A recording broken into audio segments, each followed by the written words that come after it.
the host of Aaron's Hour, Aaron Phillips. Hey, everybody. Good afternoon and welcome to another live edition of Aaron's Hour, coming to you live from the WWDB TV studios in the heart of Las Vegas, Nevada. That's right. I am back at it again. You know why? Because I got nothing else to do at noontime, and John's got no other show on the air. So he said, hey, let's put it together, shall we? You betcha. Thank you for tuning in, whether you're watching us on Facebook. Thank you very much. If you got us on YouTube, that's cool too.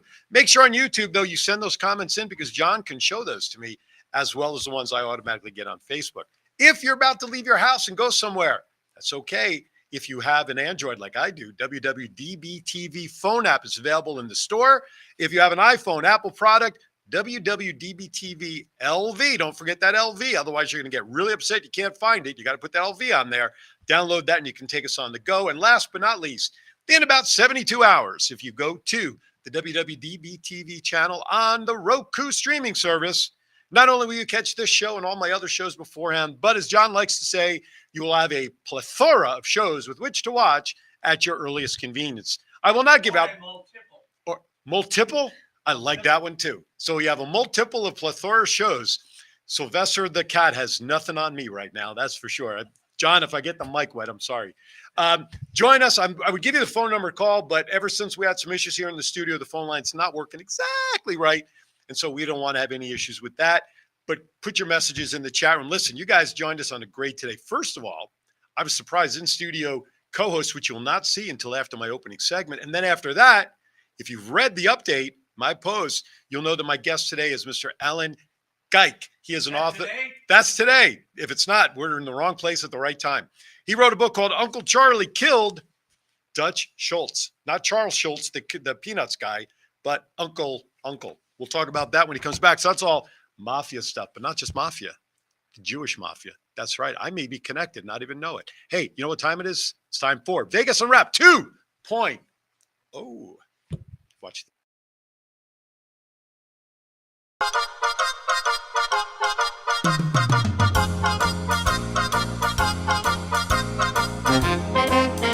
With a nod to the past and an eye to the future, here is Aaron Phillips with Vegas Unwrapped 2.0.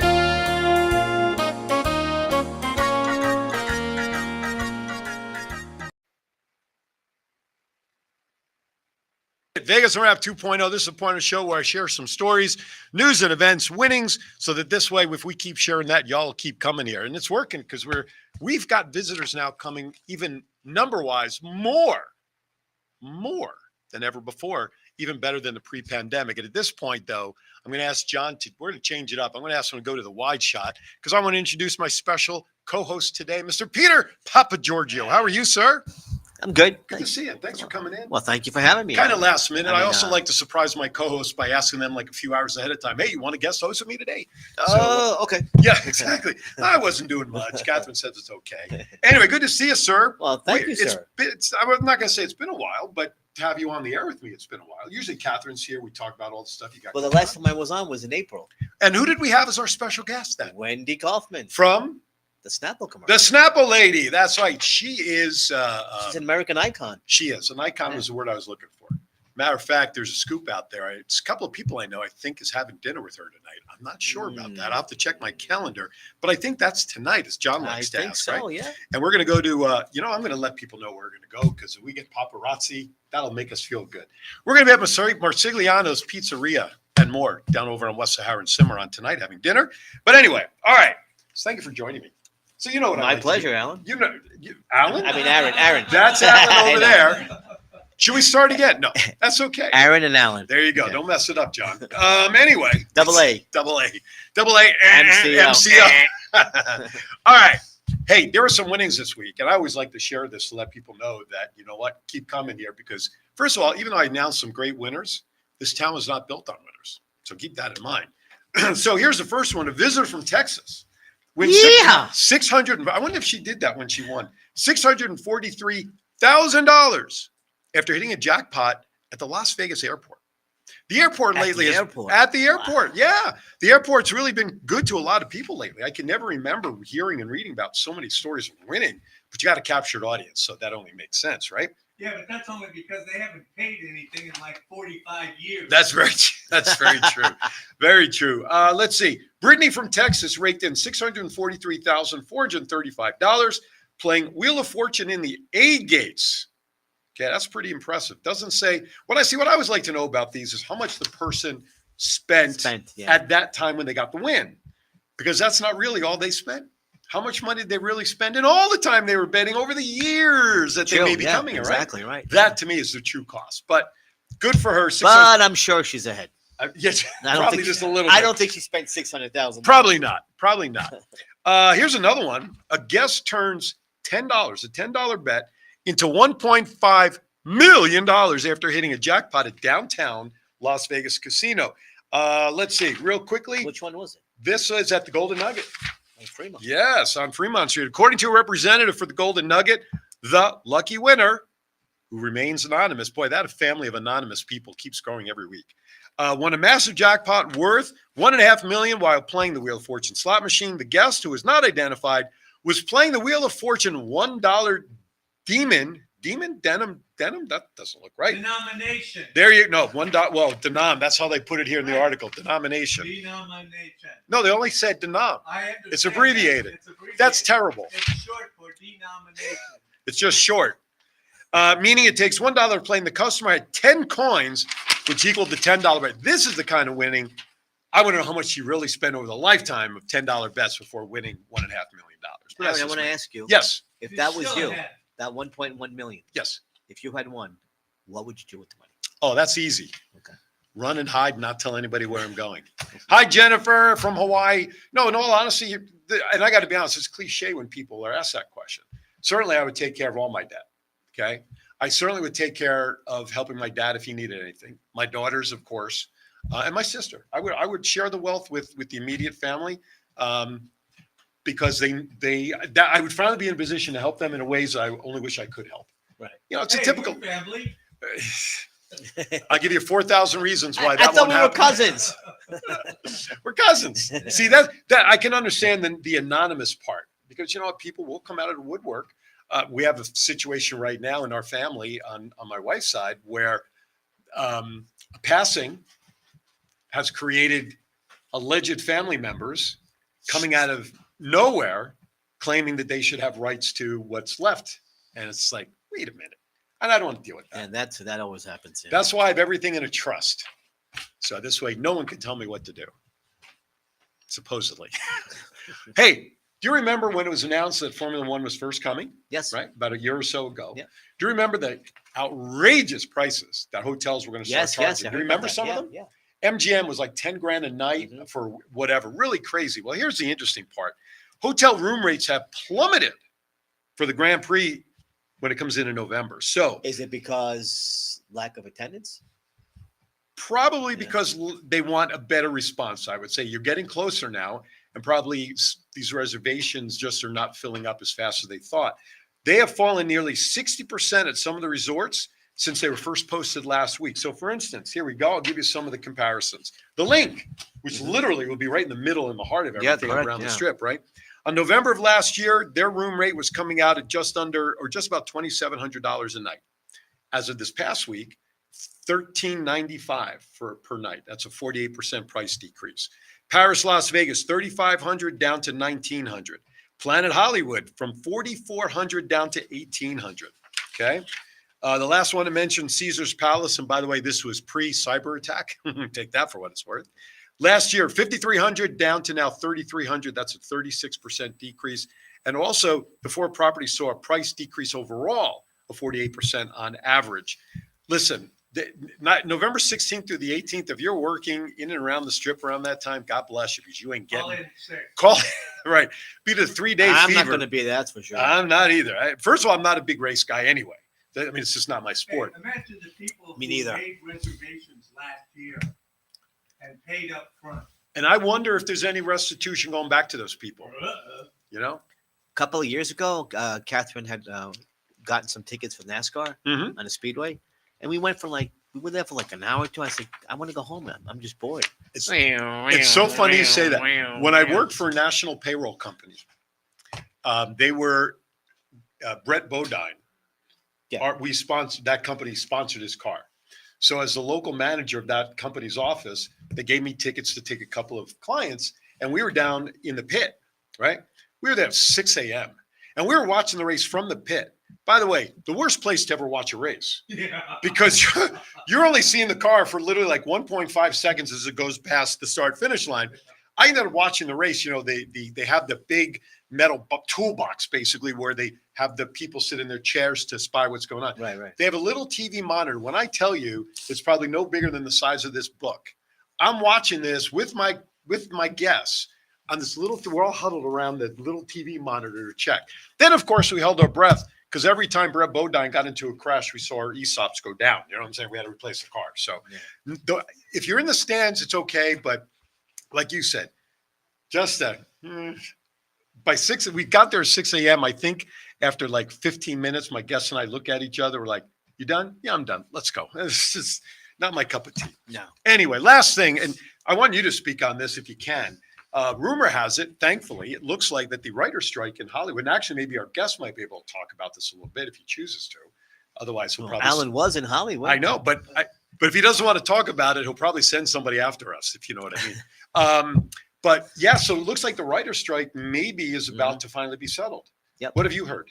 I heard the same thing. Yeah. Yeah, it looks like, and then when I saw the article, not to get political here, which I usually don't like to do, I shared it with the saying, this looks awfully good, but now if only CCSD and CCEA would be able to get to this point, all would be good in Las Vegas. So I just hope, I hope it does for a lot of reasons. But let's just see how good the settlement is. You know? Well, that's just it. But but they're still negotiating. They came back, things are positive. So it sounds like that they're close, and in all of our shows that have been delayed, even Dancing with the Stars, I heard yesterday, one of the people who were scheduled to dance backed out saying, sorry, I won't do it until the writer's strike is settled. So even that show was going to be delayed. So I just can't wait for my regular shows because I'm tired of watching, like reruns from 10 years ago, because that's all I can get on my TV now. So I'm ready. I'm ready for new stuff, new reality shows, new Survivor, new everything. Yes, new reality shows. That's right. See what I did there, Peter? All right. With that, we're going to step aside for our first. I said a lot without saying anything, didn't I? I'm going to step aside for our first break because when we come back on the other side, right here in the middle seat, that's right, Alan Geik. I can't wait because we're going to talk not only about his book, but we had some fun talking about some stuff before he went on the air, all about his time in his editing days. You're not going to want to miss it. We'll be right back. Film date. This is the story of one man's incredible journey from 350 to 200-pound weight loss and his mission to help and inspire others. Aaron Phillips. People are praising Aaron's new book with 5-star reviews. Aaron's various humorous and wildly entertaining stories portray his rise as a sports announcer, his encounters with exotic and irregular entertainers on the Las Vegas Strip through his long-running Vegas Unwrapped radio show, and his contagious and positive style of pursuing success. Call now or visit our website or Amazon now to get your copy of Let My Voice Speak to You, stories from a Hall of Fame radio personality. Order now.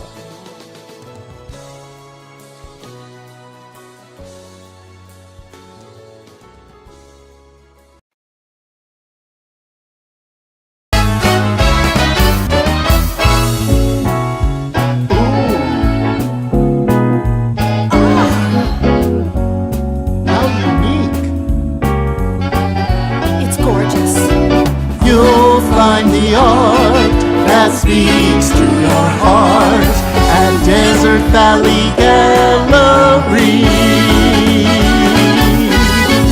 I've got to have it. So colorful. I can't live without it. You'll find the art that speaks to your heart at Desert Valley Gallery. All right, welcome back to Aaron's Hour. Appreciate you joining in. John, you look. Yes. Don't they have some kind of special deal there Oh. at the gallery? Yes, sir, they do. By the way, Desert Valley Gallery, located at Tivoli Village. If you go in there and mention Aaron Zauer or Aaron Phillips, they will give you a 20% discount off your first $1,000 purchase from now to the end of the year, December 31st. This way you get all your holiday shopping done for Veterans Day, for your birthdays, Hanukkah, Kwanzaa, Christmas, whatever you celebrate. Even if you're not celebrating anything, they have some great stuff there. So go in, mention the show, mention my name, 20% off for first-time buyers of purchases of $1,000 or more. John. Hey, Yes. also, tickets for Monique's show in November. I already have have mine. just gone on sale. I have mine. All right. Did you get yours? Mine, yeah. All right. So if you want to see Monique, I forget how we pronounce her name. Hester. Hester. Thank you. Monique Hester. They do cabaret nights there at the gallery. And nice. it's very limited, like She's 30 awesome. tickets is all that there is. But Monique is there. By the way, when we had her and Ed Murray on the show, they sang, what was the song they sang from? Why am I blanking? Suddenly Seymour. Suddenly Seymour. Thank you very much. So call the gallery, see if there's any tickets left, and go down because my wife and I will be there. Anyway, we are welcomed. We are welcoming. We are like, I wish my brain was attached to my mouth right now. I'm having trouble speaking. I know, right? Alan Geik joins us. He is the author of Uncle Charlie Killed Dutch Schultz, The Jewish Mob, A Family Affair. That's right. There you go. John could switch to my one shot. I'd show you a better picture of it. Here it comes right now. Right now. There you go. There it is right there. I'll get it out of my face. So there's the book right there. Alan, thank you for coming in, sir. Thanks for inviting me. It's Oh, great to be here. my Aaron pleasure. And Peter and John. Well, listen, I know you're here because you have nothing better to do. It's okay. You can be honest with me. It's okay. Okay, I'll be honest. Yeah, you're right. I know. No, but seriously, thank you for coming in, and thank you for actually, it was Peter who recommended Yeah, that you come on, and I love it. Listen, mob in Las Vegas stories go like peanut butter and jelly, don't they? they should. Right? do. What do you think's the fascination with mob? Obviously, mob's been here for so many years, but is that really what the birth of the fascination is? You think of mob in Vegas? It's so weird because I think it's sort of evolved into American folklore Okay. in a way. And the internet has made it totally crazy for me. Mhm. When I started writing the book, I was unaware of the interest in it. I wrote it just basically for family at the beginning. Okay. But soon before it was published, I found a website, one of the Facebook groups called La Kosher Nostra. La Kosher La Nostra. Kosher Nostra. And I put a little, Oy vey. Oy, they're a bunch of I Meshuggahs. put a little piece of the That's book funny. that was to be Right. up on it. Nice. And I got so many responses. People said, "Oh, you knew him?" And they wanted to know all these details. But to me, it was odd because it was someone who passed away 50 years ago. Really? I mean, most of the characters in Sure. here, and they wanted to know all of these details. And to me, it was like, I never expected that kind of. I knew there was like The Sopranos and The Godfather. We Right. know all of this stuff, but here were people who were really specific about their interests in these Wow. characters, and that led me to the Cleveland Mob, which one Mhm. of my uncles was in Las Vegas, a mafia history. And at the end of the And day, who was the uncle? Uncle George There and you- Uncle Charlie was the one who Right. they were both. It was a Jewish organized crime culture that I grew up in, and Okay. there were several of them. But what interested me at the end of the day, I was on 35 mob sites on Facebook Wow. with a combined readership of 660,000 members. That didn't mean they were unique Right. members like me. I was a member of all of them, putting pieces up on them. And to me, it was just stunning that they were asking questions about people that I knew so personally. Mhm. And it was so normal. Right. Just a regular conversation. It was just Because you knew the history. and also, I mean, and these people, when I grew up, we knew who they were, but they were normal to us. Right. But that's a little away from your question. No, of that's what's right. the fascination fascination, is it's social media changed it. Absolutely. That is tremendously well said. By the way, I just want to let our audience know you've been a radio DJ for a combined 35 years. You're an author of that book. You also wrote Glenfiddich Inn, which is a novel set in World War I era in Boston and New York. Producer of Grammy-nominated Caravana Cubana, late night. Did I say that right? Yes, you did. Not bad for a Jew. Late No. night session. Also, I know. And also Del Alma, London School of Economics and Political Science, a BA, City College of New York, lifetime member, Motion Pictures Editors Guild Local 700, film editor, Paramount Pictures, and check this, folks, Wide World of Sports. So if you read my promo posts, I've been waiting all day to ask him this. I already know the answer because I let the cat out of the bag before I went on the air. But for those fans who remember the intro of Wide World of Sports, there's always that one poor skier every week kept falling down the slope in the jump, went flying off like the skis were crisscrossed, and you just knew, oh, that's not going to be good. Did you edit that in? No, that was there before I got Oh, there. okay. But to me, there had another meaning. When I saw that every week, I knew that the show we worked on in crazy, nutty hours Sure. and days, it was on the air and I was done with it. I'd Is that never right? see it again. That was my relation to that shot. Peter, do you have a question? Jump on in here. How long did it take you to write the book? Several years, but it was off and on. COVID came in. I But thought COVID was a good time to write too. Yeah, it was. But the other things had come up. But I never thought about writing the book. But about, let's say, 5 years ago, my favorite cousin called me and he was just ecstatic. He said, could you go to this website? And I took my computer. I went to it and there was a black and white photo, 30s, three men with fedoras in a police lineup. And I said, yeah, so what? He said, that's my father on the right. And sure enough, it was a young Uncle Saul. Right. And he said, my father is on the cover, on the homepage of this mob site, not Uncle Charlie, not Uncle George. And he mentioned all these others Yeah, who were in yeah. the book because his father was the lowest ranking criminal of Ah, 30 years. okay, He had a yeah. huge record, but it was all of small time stuff, bad checks. I mean, he didn't rank with these other people. So it was funny to him and to me that it was his father on the homepage. And a few weeks later, I went to see my sister, who's an attorney in Boston. And I told her the story and she laughed and she said, I have pictures of all those people. Oh, And I hadn't I've been in and out of the country. I hadn't seen any photos. And she took out some boxes and there were all the people who were like these major Yeah. crime figures. Mhm. And she Major also had a book. players. I took them on the side, and she had a book called Mafia, which each page was dedicated to a crime figure. It was put out about 1980, and sure enough, there were the dedicated pages to the family members. So I said, I have to write this story, and that was the way. Was it this easy story- to get it published? I mean, to get it. I out there? published it myself. Oh, self-publishing. And I'm glad I can't say I'm glad I did or not. It would have been good to have a publisher, but it's been getting a fairly good Good. Okay. reviews, and It's on Amazon, right? it's on Amazon and it's on Barnes and Noble, and it's in Kindle version as well. Right next to my book.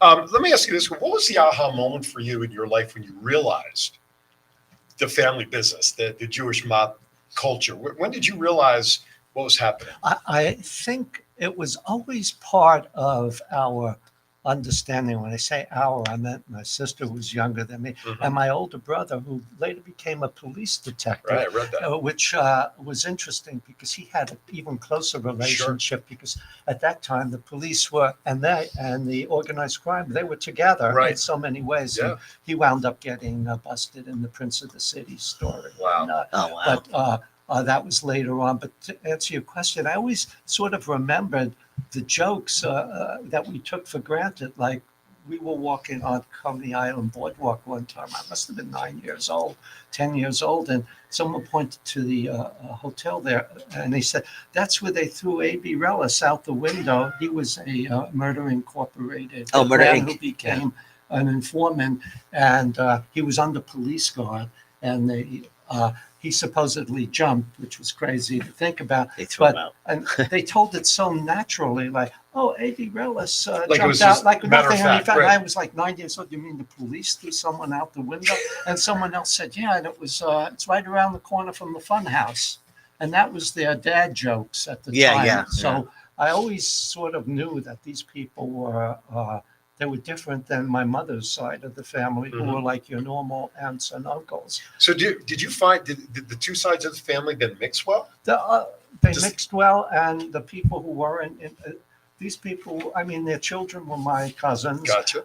They're with them. The wives loved me. I loved Right. them, and the men were. Oh, it was. They could have all been had any other jobs in Jeez. town, except one time when I was I was 13 actually. I remember I was on the subway in New York, and one of the members who I mentioned. I said to my father, "Where is he?" He said, "I think he went to Europe for a few weeks." And I swear, the next day on the front page of the Daily News, there was Sammy Goldstein, Oh, and he jeez. turned out to be he was the president of the Teamsters local. And of course, he was busted for something. And the headline said, "Teamster boss takes the fifth 54 times," or whatever it was. Wow. And it was Sammy.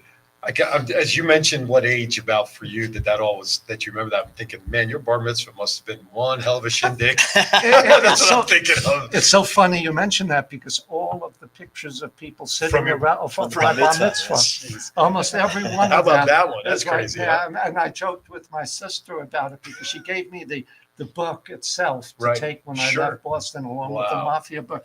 I said, "Well, here, one page is them sitting at my bar mitzvah. The next page is the FBI page that had their associates and mugshot and whatever That's crazy. else." So I said, I can't resist writing this. When did you realize? I mean, you wrote another book. How long ago before this one did you write that other book? That was 2015. So Okay. it was about 7 years before this Before one the- came out. okay. And my sister, when I was writing that book, was of interest to me, World War One, and Sure. a lot of the You're a things- history buff, obviously. Yeah, very much so. Okay. Also, radio started right before World War One, and I was very much interested in the history of radio, which is a part of Glenfiddich Inn. But my sister said, "Why are you writing this? Why don't you write about the family?" And I said, "Well, maybe we'll do that." And it still didn't occur to me until I got that call from my cousin with that photo. That sort of set Wow. it in motion. Have you gone to the Mod Museum here? Yeah, Yes. actually, I was lucky enough. They invited me to speak. do a presentation, and I did it in June. Nice. And Okay. I have it. I'll forward it to you. Okay. Forward it to you. And I was there. I gave, and then there was a Q&A, and I sold, and they let me sell books. But the funny thing about that was they said, "We'll do about 40 minutes." And I started to figure out, they gave me, I put up photos. They did a real professional job with PowerPoint, the PowerPoint photos. It's a And fun place. I went through it a few times and said, "Oh yeah, this is 40 minutes. I don't have to rush then and think I'm." As soon as I stood up, I forgot everything I was going to say. Every word. I couldn't think of a single thing. But as soon as the first word came out, I couldn't stop for the next 40 Yeah. minutes. Probably like what I'm doing right No, the great thing is for fans out there who love the history of the mob. Okay, Yeah. and I find myself as you're sharing your stories, and I've had the honor, I put that word in quotes, now. of interviewing other mobsters in my life, like Frank Collada, Henry Hill, Frankie Citro. That was during Vegas Unwrapped, wasn't Yeah, it? which one? When you had the whole panel. All of the Yes, Yeah. all of the above. Yes, Yeah, Ricky and yeah, the I, whole panel. courtesy of Craig Vincent, the actor who was in Casino, he played the cowboy. Oh, right. He put together this panel of Henry, Frank, Dennis Rinaldi, the FBI agent who actually arrested Collada. I think it's on YouTube, right? It is still up on YouTube, but we had this huge round table. And there's one shot of my partner, Ricky, and I, and as Collada was talking, our heads were cocked in the same way to listen. And I tagged that picture like synchronized listening. I mean, it was so perfect. But I find myself, for me, the fascination is I catch myself, even in this situation, listening to the stories as a listener is to enjoy the history of it. And so for me, it's fascinating to hear all of that because I enjoy hearing the stories, the folklore, which I think is a great word that you use in that. Yeah. And I'm not saying folklore people can say is like, it's just stories people share from generation. No, folks, this is real stuff. But the stories of them still stay accurate, right? There's That's really no change of the stories. No, absolutely not. And And some you of the- lived it, I- let I- alone somebody who's writing about it outside. The stories I heard when I was younger, from 9 till the late 80s. Till when last week. everybody- No, till just- last week. It was amazing to me how much they conformed to the histories I read doing the research for the book, because I couldn't just tell stories, anecdotes about Sure. family members. I wanted to put it in the context of the history, and it really rang true Mhm. all these years later. Wow. And one of the things that interested me and came out of it, I was aware of it when I was younger, was that organized crime was the biggest cash flow industry in American history. And it came because these people had business relationships with each other. Italians and Jews, as I Yeah. mentioned several times through it, I lived that because I worked in some of those places. Right. My brother did. I said, these relationships lasted for 30 and 40 years Sure. on a handshake. They Sure. weren't going to sue each other. Right. So I'll take you to court. No, you're not. the money was so big and Sure. so that it wasn't worth it to go out and shoot somebody. Right. We know of all these murders and all the sensational stuff, but the bedrock of organized crime to me was the business relationships, legitimate and illegitimate ones. I want to ask you a question, then I'm going to throw a curveball out at you, which is the ones I warned you about earlier. When we interviewed and had that, what we called the mob sit-down interview that we were just referring to, Henry Hill was one of our panel, which is he was an interesting cat anyway. So my partner looked, and we know the history and the folklore of Vegas and the mob being tied together in the 50s, 60s, 70s. And then we had that switch to where they tried to make it more family friendly in the late 80s, 90s. So my buddy Ricky, my partner Ricky, he deadpanned a question to Henry Hill. Okay. And he said to him, he says, Henry, he says, is the mob still involved in Las Vegas today? And we're talking what, 10 years ago, 12 years ago, we did this interview. Henry Hill, without losing a beat, looks at Ricky and he goes, what are you, a country bumpkin? Of course they are, And from that point, the show could have ended. From that point forward, I called Ricky a country bumpkin just to keep that going. But in your opinion, I mean, do you believe that the mob still is involved in some capacity here in town, in Vegas, or any other gambling area around the world? I can't say because I'm really not part of that, Sure, that but world. just- However, Right. I would say that they'll always be there. Okay. They'll always be on some level, whether it's those old mob families Right. we all learned about, Right. or just some other new Opportunity. families, new opportunities, new ethnic groups, Sure. whatever it is. Wherever there's money Yeah, on this they'll be there. scale, Right. whether it's union activities, elections, Sure.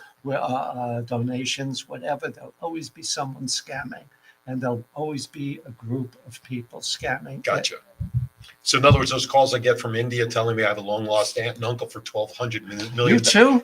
Okay. So it's a big mishpacha then is what we're talking about. Okay. So I'm going to throw a couple of curveballs before we Go take for our it. next break. Who's your favorite actor of all time? Is it the one you mentioned? Yes, in the back? I have to say, Jack Warden. Okay. And I say that because just yesterday or today, I saw someone on Facebook Right. put up a tribute to him. It was his birthday or a day Oh, he okay. passed away. I can't recall. Right. But I didn't even know he was a paratrooper during World Oh. War II. He was a boxer. He was a bouncer. Wow. I I didn't didn't know know him. that. huh? Wow. I didn't know, according to what I read yesterday, but I loved him in some of the movies he was in, Sure. like Shampoo, the Warren Beatty movies, Uh-huh. and the one he did where he played The football. the football. I worked on that one. Did you And, really? Yeah. And Something I in can't. Time. What the hell is that movie? Someone out there knows. Someone will know. What was the movie where he played for the Rams? And it was a he remake. came of the back as original. Heaven Can Wait. Heaven Can Heaven Wait. Can Wait, yeah. That was in the 80s? That was Warren I Beatty think was- the movie came out about 79, but I worked Right. on it. 80s? All I did was they had some words and some scenes that had to be changed a little, and everybody knew at the studio that Warren Beatty was the prince at Right. the time. At that time. But everybody, I have to say, the people in unions loved Warren Beatty Right. because he was really a good guy. The studio executives hated him.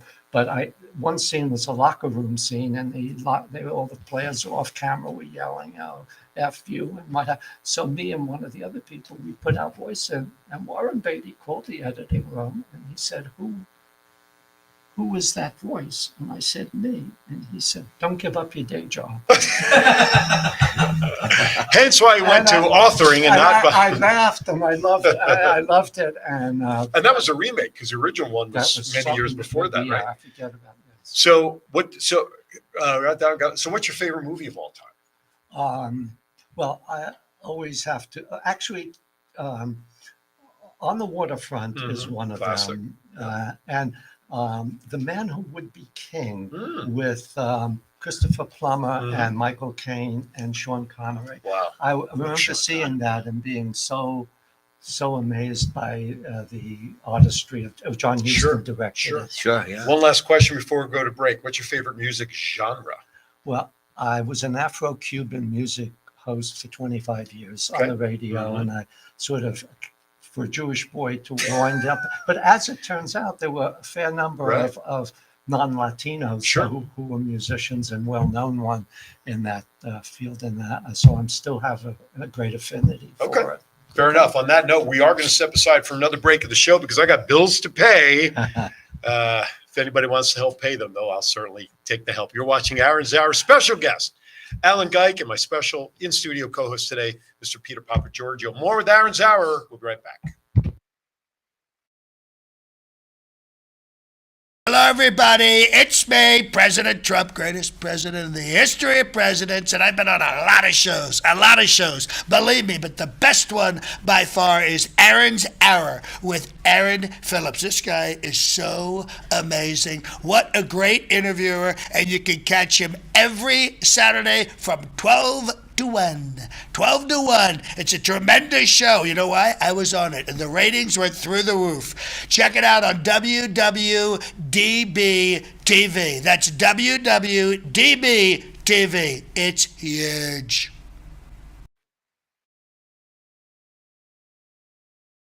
Are you looking for someone to provide training to your staff?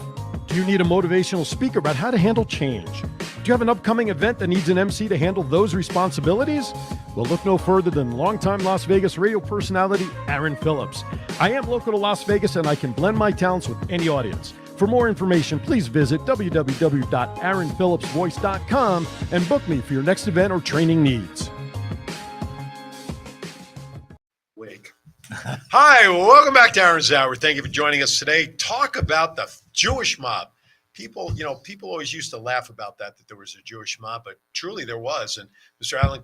Alan Geik talks about it in his book because that's what he does best. This was family, right? You talk about it in your title, the Jewish mob. It's a family affair, and it just was normal for you. It was very What was normal. Passover like? It's a silly question because if you're talking about the mob, the mob has gravy and the red stuff, and then Passover. I mean, was there a mixing of cultures there? I mean, was it a traditional Passover holiday? It was very much my mother. Chinese food. That's Christmas That's and a right. movie. That's Sunday. That's that's right. My mother always wanted to make everything as normal as possible. Okay. And we always had Passover. A lot of times it was with her family. Okay. And sometimes we would go to my father's family, but these were all normal. This was not like a cult of everybody was really normal. And it's so funny you say that. I'm glad you said that. And Peter, then please, I know you got something wrote. When I did that mob sit down, I'll never forget Frank Culata, the Hole in the Wall gang, for those who don't know. Yeah. Craig Vincent had this beautiful suite set up for us at the Green Valley Ranch.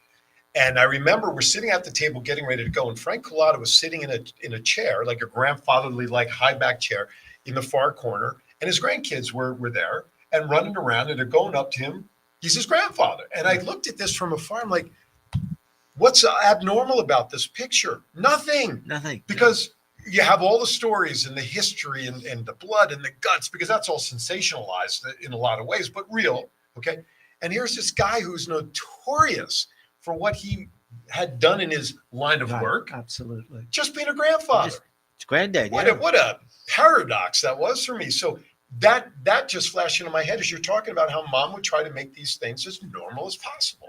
My father had a serious operation, and I remember we were living in the Bronx, and I forgot about this until my sister reminded me of it. But Meyer Lansky called him to find out how he was, because my father really was I called him mob adjacent later on. Mob adjacent. They would never let him. Right.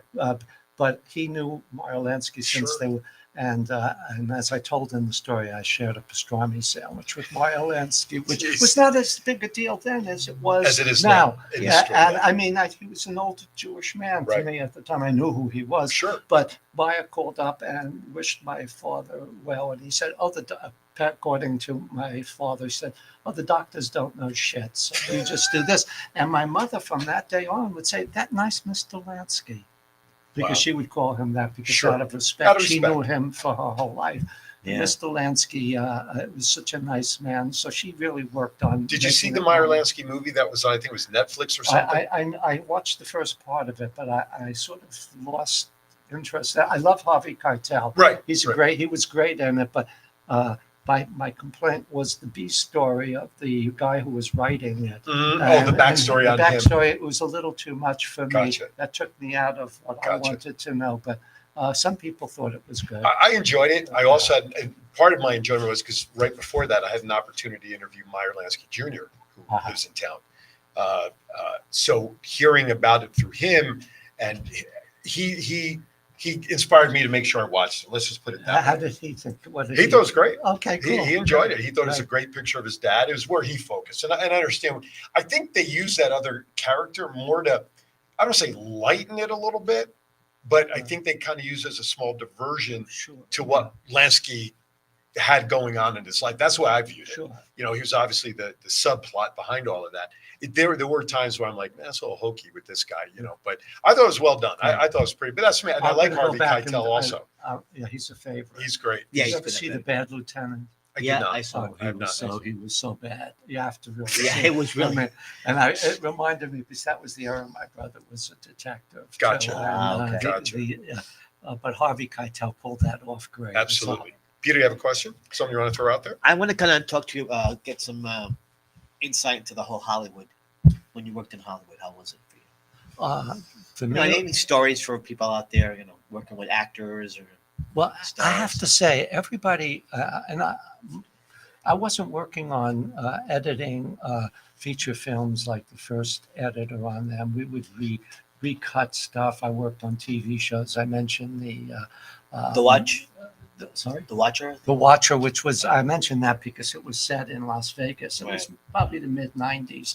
And that was the introduction of new editing equipment as well, which you and I were talking Yeah. about, the Avid The and Avid. the Lightworks and things of that sort. But when I worked there throughout the 80s, and I worked on most of the films that Paramount produced at the time, Fatal Attraction and Okay. Beverly Hills Cop 1 and 2 and Top Gun, and the list went on and on. Most of the people I worked with who came in to do voiceover, to change some of the lines, we added a lot of time to films too, not just took out time, because sometimes if we took out 10 minutes of a movie, we had to look for outtakes that we could add 15 minutes back and recut them. So that was a job that required a fair amount of time and energy. It wasn't just cutting out the words at the Yeah. time. Now they don't, I don't even know if they do that because this was before cable and Netflix, and no one would want to see You mean it. when we only had 5 channels on the TV? Yeah, that's With that exactly right. clicker? But they would buy a network would buy Fatal Attraction for 3 screenings for $6 million. So there was a lot of money involved in delivering a version that their censors would accept, because we have to remember all these the people who were sponsoring the Mhm. company sponsoring that had their own censorship Mhm. stuff, and a lot of what I also dealt with the censors, and some of it was really A little too much. It showed me a lot lot American culture at that time. And Mhm. one quick story Yeah. about that, if I Yeah. may. That's I what we worked wanna on hear. Airplane, which was Howard Koch Oh. produced Oh, I it, love that. and I loved Howard Koch. Don't call me singing it. Shirley. Yeah, that's right. And Jerry Zucker, who became a great Hollywood director Yeah. after Yeah, that. yeah. That was probably his entrance into. He did another movie before that, but I screened it with the censors, and if you remember, there were 2 scenes. One was a recurring one where a young boy goes into the cockpit. Peter Graves is at the Yes. and Yeah, Kareem yeah. Jabbar is the other one, Yeah. and. Here he goes in, and Peter Graves says, "Did you ever see a grown man naked? You ever in a Turkish prison?" All of that. And, Yeah. and another scene was a young boy and girl are sitting down and they're having an adult conversation, and this flight attendant leans in and says, "Coffee, tea, or milk?" She says, "Coffee," and she says, "How do you like it?" She says, "Black like my men." Yes, yeah. I remember that. And the censors insisted on that coming out. Mhm. And I said, "But you said nothing about Peter Graves with the boys. You know, did you ever see a grown man naked?" No, that was fine. Jeez.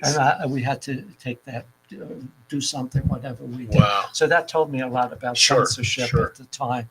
But working on the brief bits of time, like Michael Douglas doing a voice Fatal Attraction, yeah. for Fatal Attraction, and also for Black Rain, I believe was another movie, Mhm. and Jack Nicholson coming in for. They were. It was a factory to them, Sure. and they were all pleasant. They knew the job. Right. They were fine. There were no. Who was your most favorite person you ever worked with over the years? Uh, Not Jack Warden. That's a different question. The director of Urban Cowboy. His Mhm. name was Jim Bridges, and But that was with John Travolta. that was with Yeah. John Travolta, who was Right. great too, and Deborah Winger, and one of my favorites, Scott Glenn, who Okay. was a great character actor. But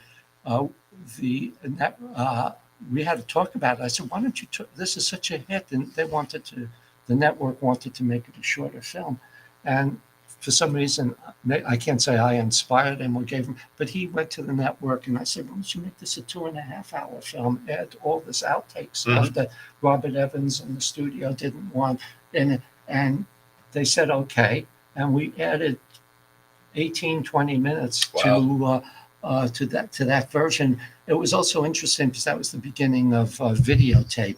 Mhm. And so they were trying to sell new versions. Here was Urban Cowboy in the theaters, but sell them the director's version at the time. The old We did that director's with- cuts, right? Yes, director's correct, cut. yeah. We did that with Saturday Night Fever also. Wow. But You the worked on point Saturday of- Night Fever too? Yeah, the director's cut.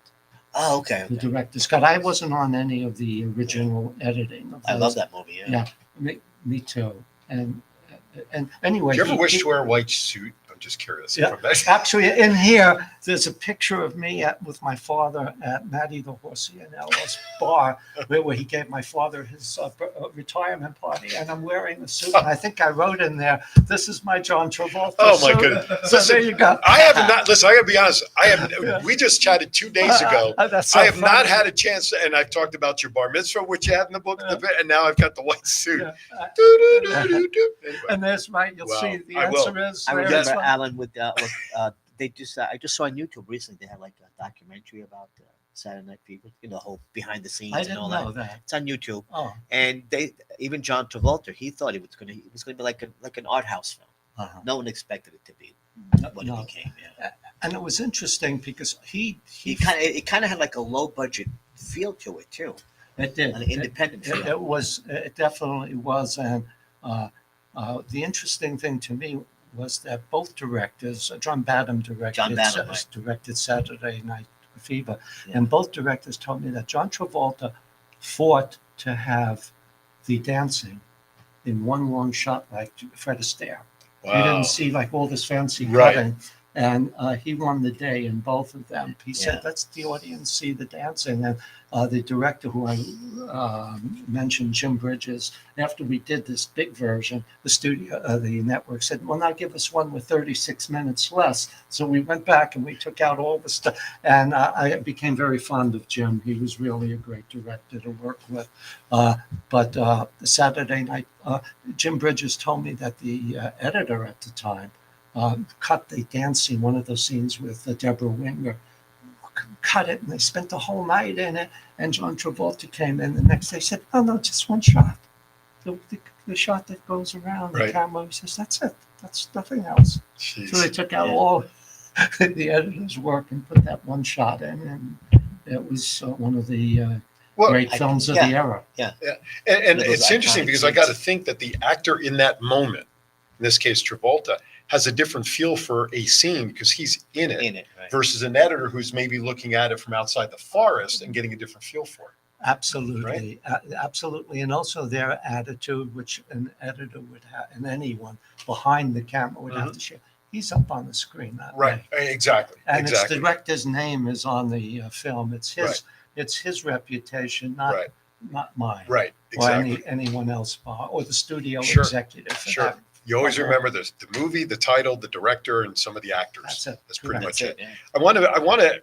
We have about 10 minutes left. Something on the back cover, and I know it's in the story. Your late father-in-law, Lou Leonard, is that how it was pronounced? No, no. The first fighter pilot in the Israeli Air Force tells of organized crime's crucial support of the Israelis in their armed struggle for an independent state in Palestine. Can you just elaborate a little more on why that was crucial to the relationship of Jews getting an independent state at that time? Yeah, it was the during World War II. To be brief, the Navy intelligence was concerned because the Nazi submarines were taking out. Let me move on to that. Without that, but to answer your question, right as soon as World War II ended, David Ben Gurion came to the United States to raise money. He wanted to have 2 million Jews emigrate to Palestine. He didn't know 6 million were killed at the time, but immediately, because of the war connection between the mob on the docks, Navy intelligence, the Palestine brigade that fought in Italy, they set up secret bases in Italy. And the Italian government, and I have to say this because I mentioned it in the book, of all the governments after World War II with the Holocaust, traumatized survivors, the ones who treated them best were the Italian government. And they took them in, and they were war shattered themselves. And they had these bases going to Palestine, bringing survivors and also war materials from the docks in New York. My late father-in-law, Luna Knott, was a fighter pilot in Okinawa. He was a Marine Corps fighter pilot, the most gentle man you've ever met.